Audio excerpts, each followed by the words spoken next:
is the lover? Allah. Who is Ar-Rahman? Allah. Who is Al-Mannan? La ilaha illallah, Muhammadur Rasulullah. Muhammad is the messenger to Allah. Assalamu alaikum wa rahmatullahi wa barakatuh.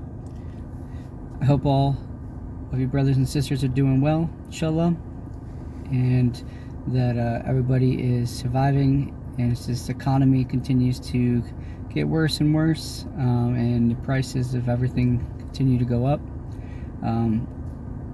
With that being said, I just wanted to bring a short message. It's been a few days since I've come on here and made a video, and just wanted to remind myself first and everybody else, you know, one of the most important things as a Muslim and in our deen that we can do for other people, whether non-Muslim or Muslim, is to remind ourselves and remind the people around us that no matter what, everything we do, Allah subhanahu wa ta'ala, He's watching over us, and He sees everything and knows everything, and that there are two angels, one on each of our shoulders, that writes down all of our good deeds and all of our bad deeds. And it's very good to make sure that we keep a remembrance of Allah in that manner, and that we are constantly in remembrance of Allah throughout the day when making decisions that will either impact our future, impact our day, and might just impact somebody else that we don't know, might impact ourselves, our families, and like I said, like, your decisions could impact somebody that you may not even think twice about. You know, it could be the way you speak to somebody, the way you treat somebody, the extra effort you give or don't give, whether or not, you know, you greeted somebody or didn't greet somebody. You know, a lot of times we look at the big stuff and we say, oh, well, we didn't, you know, kill anybody, we didn't commit adultery, or you know, we didn't steal, you know, any of those big sins.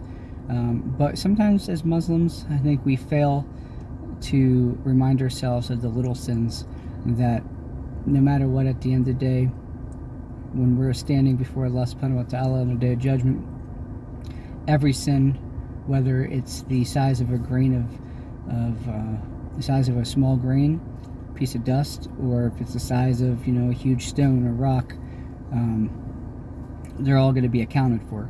So as I was saying, let's try to remember that even the little sins, they can add up into something that you know, we will have to have an answer for on the day of judgment, when we're face to face with that reality, which, you know, could be sooner than later, since the world events are showing to be that you know, the end times are getting closer and closer, and we really don't know the hour. We don't know when it's going to happen. We know it's going to happen, but we don't know, you know, it could be in my lifetime, it might not be in my lifetime, but it could very well be. There's enough signs that are coming and enough things that we're seeing that if that doesn't put it into perspective for you, or it doesn't give you the motivation to be better and to do better and to get yourself on the right track with Allah subhanahu wa ta'ala, then, you know, let me know, because we need to make dua for you and figure out, you know, a plan. But I think for the most part, we all know that, you know, we need to live day by day now as if this could be our last day, and every single supplication we make, we need to make it as if it could be our last supplication as well. You know, Allah, He blesses us with so many blessings throughout a day that we take for granted. You know, people don't think throughout the day about, oh, you know, Allah, He let me wake up. Allah, He let me eat breakfast. You know, Allah let me do this, let me get to work safe. He let me, you know, get my lunch in. He let me do this. There's a million things throughout the day that we take for granted and don't bat an eye, that we need to be grateful that Allah subhanahu wa ta'ala was willing to grant us that and give us that throughout the day. With that being said, I hope everybody here who's watching this video has a great night, Assalamu alaikum wa rahmatullahi wa barakatuh.